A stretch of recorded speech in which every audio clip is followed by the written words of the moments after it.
오늘도 성령 충만을 사모하셔서 새벽을 깨우며 기도의 자리에 나오신 모든 성도님들을 환영하고 축복합니다. 기도하겠습니다.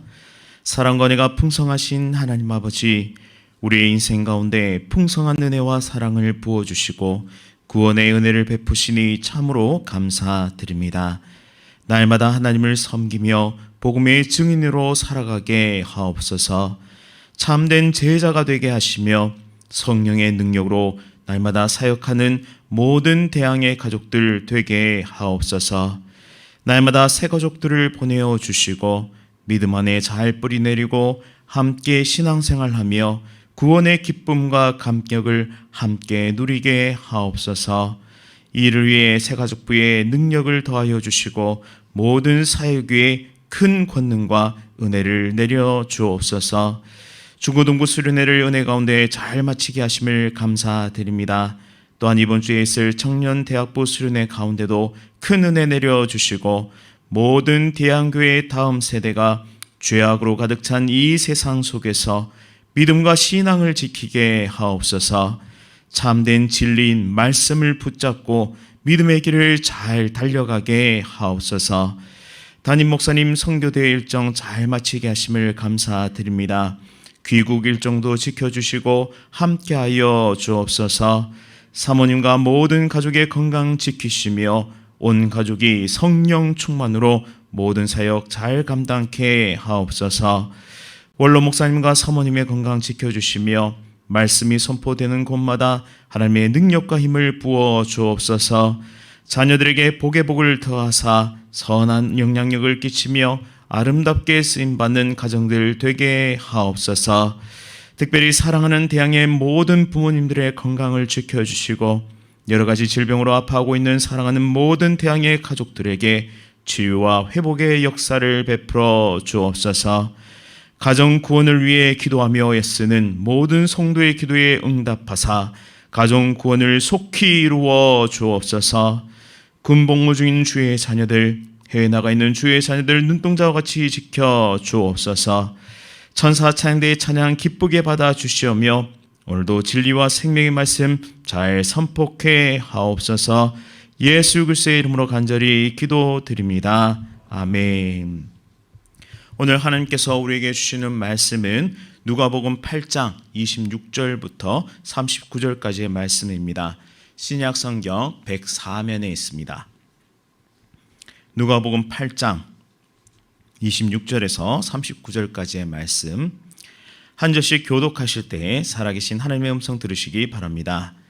그들이 갈릴리 맞은편 거라사인의 땅에 이르러 육지에 내리심에 그 도시 사람으로서 귀신 들린 자 하나가 예수를 만나니 그 사람은 오래 옷을 입지 아니하며 집에 거하지도 아니하고 무덤 사이에 거하는 자라. 예수를 보고 부르짖으며 그 앞에 엎드려 큰 소리로 불러 이르되 지극히 높으신 하나님의 아들 예수여, 당신이 나와 무슨 상관이 있나이까? 당신께 구하노니 나를 괴롭게 하지 마옵소서 하니, 이는 예수께서 이미 더러운 귀신을 명하사 그 사람에서 나오라 하셨습니다. 귀신이 가끔 그 사람을 붙잡음으로 그를 쇠사슬과 고랑에 매어 지켰으되 그 맨 것을 끊고 귀신에게 몰려 광야로 나갔더라. 예수께서 내 이름이 무엇이냐 물으신즉 이르되 군대라 하니, 이는 많은 귀신이 들렸습니다. 무적행으로 들어가라 하지 마시기를 간구하더니 마침 그곳에 많은 돼지떼가 산에서 먹고 있는지라 귀신들이 그 돼지에게로 들어가게 허락하심을 간구하니 이에 허락하시니 귀신들이 그 사람에게서 나와 돼지에게로 들어가니 그 떼가 비탈로 내리다라 호수에 들어가 몰사하거늘 치던 자들이 그 이루어진 일을 보고 도망하여 성내와 마을에 알리니 사람들이 그 이루어진 일을 보러 나와서 예수께 이르러 귀신 나간 사람이 옷을 입고 정신이 온전하여 예수의 발치에 앉아 있는 것을 보고 두려워하거늘 귀신 들렸던 자가 어떻게 구원받았는지를 본 자들이 그들에게 이르매 거라사인의 땅 근방 모든 백성이 크게 두려워하여 예수께 떠나가시기를 구하더라. 예수께서 배에 올라 돌아가실새 귀신 나간 사람이 함께 있기를 구하였으나 예수께서 그를 보내시며 이르시되 집으로 돌아가 하나님이 내게 어떻게 큰 일을 행하셨는지 말하라 하시니 그가 가서 예수께서 자기에게 어떻게 큰 일을 행하셨는지를 온 성내에 전파하니라. 아멘. 인간성 상실의 시대와 예수님의 사역, 인간성 상실의 시대와 예수님의 사역이라는 제목으로 말씀을 선포하도록 하겠습니다. 1930년 어느 날 상점에서 빵 한 덩이를 훔쳤던 노인의 재판이 열렸습니다. 판사는 그 노인에게 묻습니다. 전에도 무언가를 훔친 적이 있습니까? 아닙니다. 저는 처음 훔쳤습니다. 그러면 왜 훔쳤습니까? 저는 선량한 시민으로 최선을 다해 살았습니다. 그러나 나이가 많다는 이유로 일자리를 얻을 수 없었죠. 돈은 다 떨어졌고 저는 사흘 동안 굶었습니다. 게다가 저에게는 굶고 있는 손자들이 있습니다. 저는 순간 이성을 잃었습니다. 배고픔을 참지 못하고 그만 빵 한 덩이를 훔치고 말았습니다. 판사는 노인의 딱한 사정을 듣고 곧 판결을 내립니다. 남의 것을 훔치는 것은 잘못된 일입니다. 법은 만인에게 공평하고 예외가 없습니다. 그래서 법대로 당신을 판결할 수밖에 없습니다. 당신에게 $10 벌금형을 선고합니다. 방청석에서는 판사가 노인의 딱한 사정을 듣고 선처해 줄 것이라고 예상했습니다. 하지만 뜻밖의 단호한 판결에 술렁이기 시작합니다. 하지만 판사는 술렁이는 재판정에서 논고를 이어갑니다. 이 노인이 빵 한 덩이를 훔친 것은 오로지 이 노인의 책임만이 아닙니다. 이 도시에 살고 있는 우리 모두의 책임입니다. 이 노인이 살기 위해 빵을 훔쳐야 할 정도로 어려운 상황임에도 불구하고 아무도 도움을 주지 않고 방치한 책임이 있습니다. 그래서 나는 나 자신에게도 $10의 벌금형과 동시에 이 법정에 있는 모든 시민에게도 각각 50센트의 벌금형을 선고합니다. 그러면서 판사는 자기 지갑에서 $10를 꺼내 모자에 넣었습니다. 경무관, 당장 모두에게 벌금을 거두시오. 판사는 모든 방청객들에게 모자를 돌리게 하였습니다. 아무도 판사의 선고에 이의를 제기하지 않았고 벌금 50센트씩 모자에 넣었습니다. 그렇게 해서 거두어 드린 돈이 $57 50센트였습니다. 판사는 그 돈을 노인에게 쥐어 주었습니다. 노인은 돈을 받아 $10는 벌금으로 내고 나머지 $47 50센트를 손에 쥐고는 법정을 떠나면서 눈물을 흘렸다고 합니다. 이 이야기는 뉴욕 시장을 지냈으며 뉴욕에서 마피아를 몰아냈던 청렴했던 피오렐로 라가디아 판사의 이야기입니다.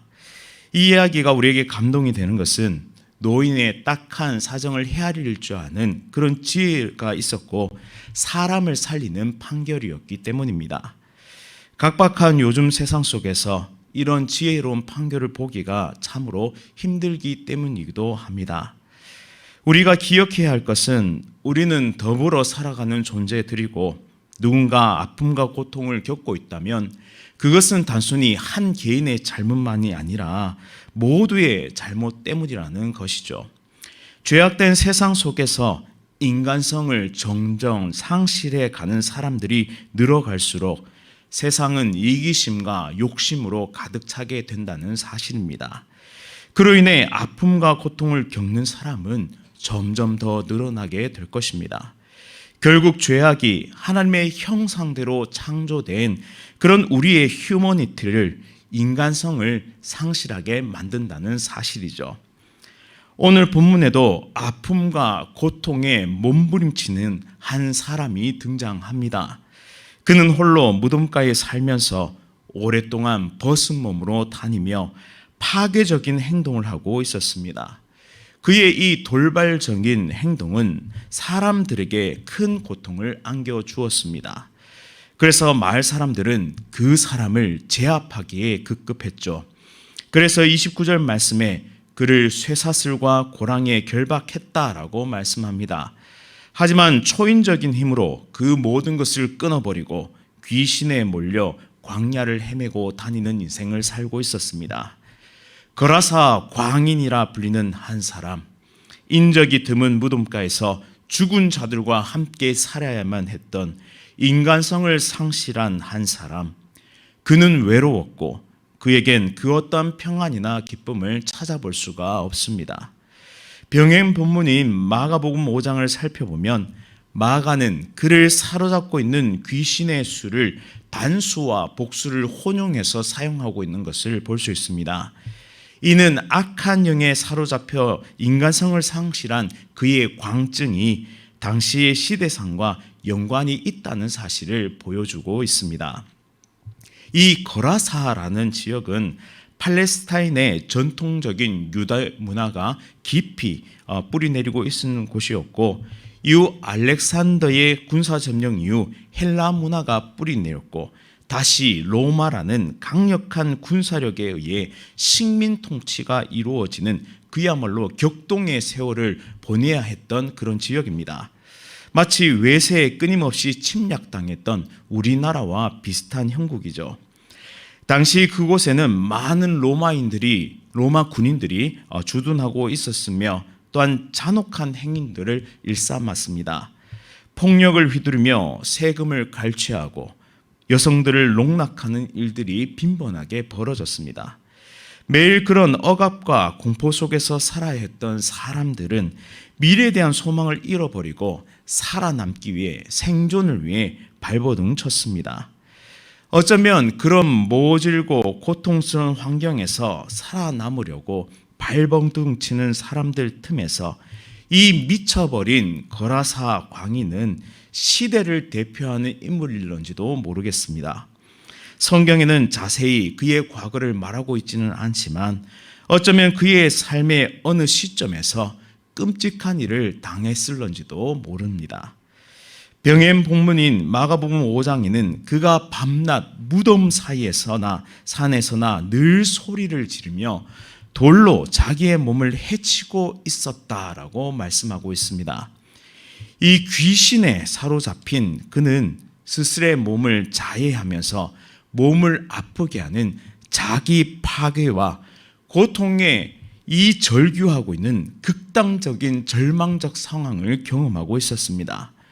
왜 그는 이토록 처참한 몰골로 살아도 살아있는 것이 아닌 상태가 되었을까요? 그 이유는 군대 귀신이 그를 사로잡았기 때문이라고 성경은 말씀합니다. 이 세상은 눈에 보이는 것만이 전부가 아닙니다. 눈에 보이지 않는 세계가 있습니다. 악한 영들, 이 사탄이 여전히 활개를 치며 영향력을 행사하고 있는 것이죠. 귀신은 하나님께서 자신의 형상대로 창조하신 인간의 인간성을 파괴시킵니다. 자기를 혐오하게 만들고 스스로를 아프게 만들죠.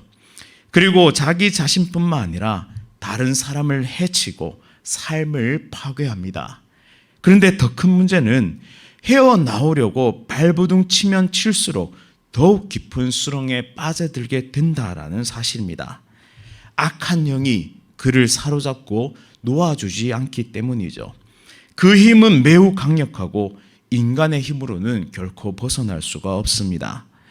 문제는 아무도 그를 구하기 위해 애쓰고 있지 않다라는 것이죠. 그의 회복과 그의 치유에는 아무도 관심이 없었음을 말씀을 통해 알 수 있습니다. 그를 위해 기도하는 사람도, 그를 치료하고자 애쓰는 사람도 보이지 않는다라는 사실이죠. 그냥 사슬과 고랑으로 그를 결박하고 묶어두고 무덤가에 격리하면서 그저 자신들에게 아무런 피해가 없기를 바라고 있는 사람들의 모습을 볼 수 있습니다. 그는 여전히 외톨이였습니다. 아무도 그를 사랑한다 말하지 않습니다. 그저 문제거리가 사라져버기를 바라고 있습니다.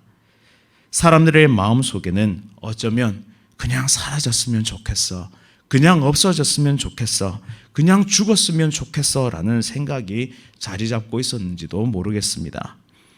하지만 모두가 외면하고 제압하려고만 했던 그의 인생에 예수님은 뚜벅뚜벅 걸어 들어오셨습니다. 외롭고 고통스러운 스스로의 삶을 어쩌면 놓아버리고 싶은 그런 절망적인 상태에 있었던 그 거라사의 광인에게 예수님은 찾아오셨던 것입니다. 예수님의 눈에는 가여운 한 인생이 보였고, 그리고 길을 잃어버렸던 한 어린 양이 보였습니다. 죄악의 수렁에서 어찌할 바 모르는 절망적인 인생의 상태를 예수님은 보셨습니다. 그리고 예수님은 그를 불쌍히 여기셨습니다. 모두가 꺼려하고 모두에게 버림받았던 한 영혼을 진심으로 사랑하셨습니다. 예수님이 거라사인의 땅에 이르렀을 때 귀신은 예수님을 보고 그 앞에 엎드려 큰 소리로 부릅니다. 지극히 높으신 하나님의 아들 예수여, 당신이 나와 무슨 상관이 있습니까? 당신께 구하노니 나를 괴롭게 하지 마소서. 예수님은 귀신에게 단호히 명령을 내리십니다. 그 사람에게서 나오라. 그리고 귀신의 이름을 물어보시자 귀신은 군대라고 대답합니다. 여기에 사용된 단어가 로마의 여단을 의미하는 레기온인데요.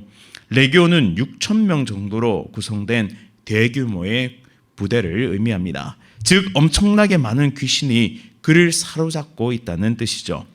이 귀신들은 예수님에게 간절히 청합니다. 우리를 무적행으로 들어가라 하지 말아 주십시오. 이 무적행은 끝없이 추락하는 깊은 구덩이인데 악인들의 처소를 뜻합니다. 즉 유황불못이 흐르는 지옥을 뜻하죠. 아직 최후 심판 날이 아니니 그곳으로 자신들을 보내지 말라고 간청하고 있습니다. 마침 그곳에 돼지떼가 산에서 먹고 있었습니다. 귀신은 돼지들에게 들어가게 해달라고 청합니다. 예수님은 허락하십니다. 이에 귀신은 돼지떼에게 들어갔고 공포에 휩싸였던 이 돼지들은 비탈로 내리달아 호수에 들어가 몰사합니다. 병행 본문인 마가복음은 그 돼지의 숫자가 2,000마리나 되었다고 말씀합니다. 여기에서도 귀신의 파괴적인 습성이 보여집니다. 이 광경을 지켜본 돼지치는 사람들은 혼비백산하여 마을로 들어갑니다. 그리고 마을 사람들에게 이 일을 알리는데요.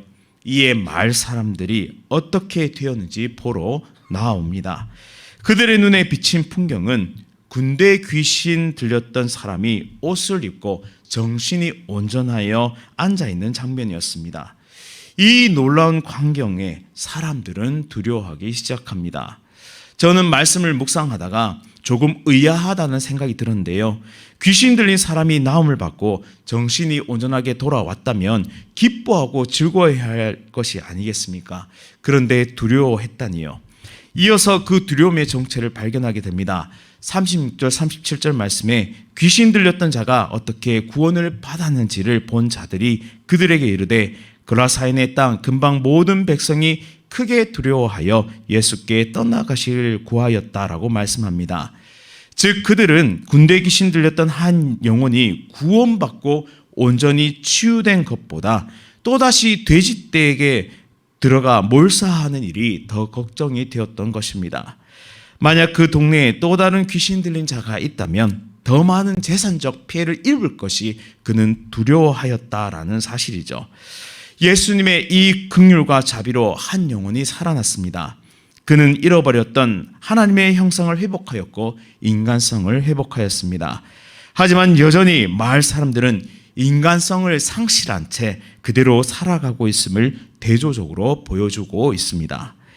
내 욕망과 욕심에 사로잡힌, 어쩌면 또 다른 악한 영에게 사로잡힌 인생들을 우리는 이 말씀에서 보고 있습니다. 구원의 역사를 눈앞에서도 목격하고도 그 생명의 역사가 눈앞에 벌어지고 있음에도 불구하고 여전히 죄 가운데 인간성을 상실한 이 세상을 살아가고 있는 완악하고 어리석은 인간의 본성을 보게 되는 것입니다. 예수님은 그런 사람들을 떠나 배에 오르시고 돌아가십니다. 그때 귀신 나간 사람이 예수님과 함께 있기를 간구합니다. 모두가 자신을 외면했을 때 그를 유일하게 사랑하고 주목해보며 은혜를 베풀어준 예수님을 따르고 싶었습니다.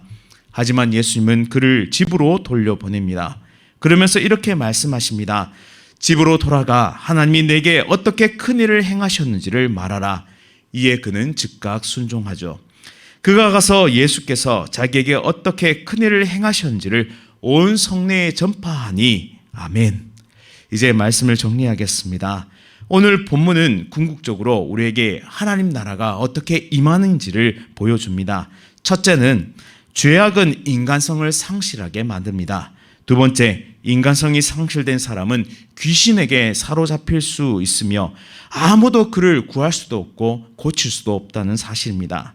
셋째, 더 심각한 것은 인간성이 상실된 사람은 항영혼의 아픔과 고통과 절규에는 아무런 관심이 없다는 사실이죠. 넷째, 예수님은 그런 우리들을 지극히 사랑하셔서 우리 인생 가운데로 거침없이 나오십니다. 다섯째, 예수님은 귀신을 명하여 쫓아내실 수 있는 권능을 가지고 계십니다. 여섯째, 예수님의 은혜로 구원받은 우리는 하나님의 형상, 즉 인간성을 회복합니다.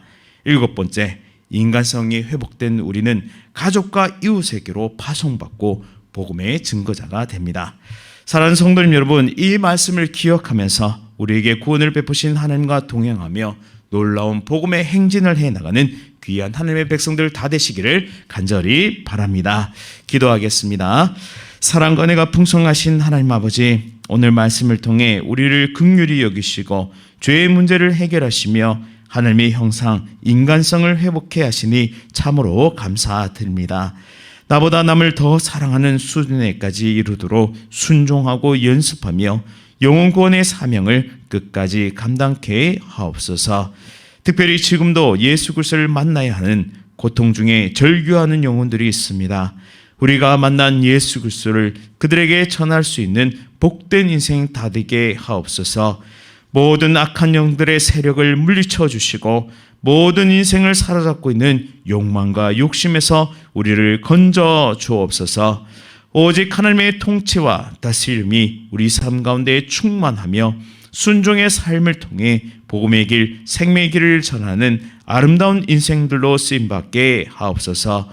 혹 우리 가운데 정신적 질병으로 혹은 중독과 폭력과 여러 가지 고통 속에 있는 자들에게 찾아오셔서 치유하여 주시고 참 소망과 평안을 허락하여 주옵소서. 오직 능력의 하나님, 권능의 하나님만이 하실 수 있음을 고백합니다. 그리고 믿음으로 간구하오니 사랑하는 나의 가족과 나의 이웃들이 참된 노임과 치유와 회복을 경험케 하여 주시고 구원과 평안을 누리는 참 기쁨과 복된 성도들 될 수 있도록 은혜 베풀어 주옵소서. 예수 그리스도의 이름으로 간절히 기도드립니다. 아멘. 하늘에 계신 우리 아버지여, 이름이 거룩히 여김을 받으시오며 나라가 임하시오며 뜻이 하늘에서 이루어진 것 같이 땅에서도 이루어지이다. 오늘 우리에게 일용할 양식을 주시옵고 우리가 우리에게 죄 지은 자를 사하여 준 것 같이 우리 죄를 사하여 주시옵고 우리를 시험에 들게 하지 마시옵고 다만 악에서 구하시옵소서. 나라와 권세와 영광이 아버지께 영원히 싸움나이다. 아멘. 오늘은 잠비아에서 복음을 전하는 김지혜 선교사를 위해 세 가지 기도 제목으로 함께 기도드리겠습니다. 첫째는 교회 개척과 지도자 양육과 주일 학교를 위해서, 두 번째 선교사님들과 현지 동료들이 하나 되어 팀 사역 잘 이루도록, 세 번째 공부 중인 과정이 잘 마무리되어 더 잘 섬길 수 있도록 기도해 주시기 바랍니다. 이어서 이번 주 금요일부터 시작되는 청년대학부 수련회 가운데 은혜 내려주시고 모든 청년들이 말씀 속에서 길을 발견할 수 있도록, 진로를 발견할 수 있도록, 인생의 해답을 발견할 수 있도록 인도해 달라고 기도해 주시기 바랍니다. 다 함께 기도하겠습니다.